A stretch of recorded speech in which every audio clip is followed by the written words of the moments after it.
Python ideally ఎలా install చేయాలో చూద్దాం. ముందు టెర్మినల్ ఓపెన్ చేయండి. విండోస్ ప్లస్ ఆర్ క్లిక్ చేయండి. ఓకే, ఇది మన టెర్మినల్లో పై ఐఫన్ వెర్షన్ సెర్చ్ చేయండి. సో మీరు చూడొచ్చు python is not recognized as an internal or external command అని వచ్చింది. సో మన సిస్టంలో పైథాన్ లేదు. బ్రౌజర్ ఓపెన్ చేసి python.org అని సెర్చ్ చేయండి.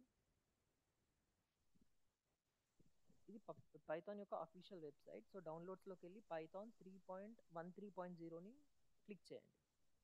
సో ఇక్కడ మనకు పైథాన్ డౌన్లోడ్ అవుతుంది. ఇక్కడ మీరు చూడొచ్చు,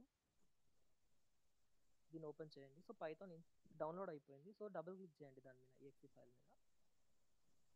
ఇన్స్టాల్ నౌ మీద క్లిక్ చేయండి.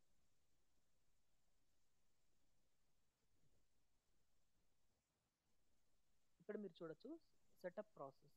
సో మనకు మన సిస్టంలో పైథాన్ అనేది ఇన్స్టాల్ అవుతుంది. Let's wait for some time.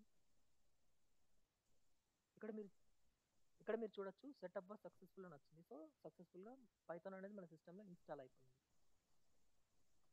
ఇప్పుడు మళ్ళీ టెర్మినల్ ఓపెన్ చేసి చెక్ చేద్దాం పైథాన్ ఉందో లేదో. సేమ్ పై వర్షన్ ఇక్కడ మీరు చూడొచ్చు పైథాన్ 3.13.0 అనేది ఇన్స్టాల్ అయిపోయింది మన సిస్టంలో. ఓకే, మనం పైథాన్ ఐడియల్లీ ఓపెన్ చేద్దాం. ఓకే, ఇది పైథాన్ ఐడియల్లీ అన్నమాట.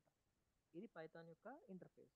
Now let's write Python print hello.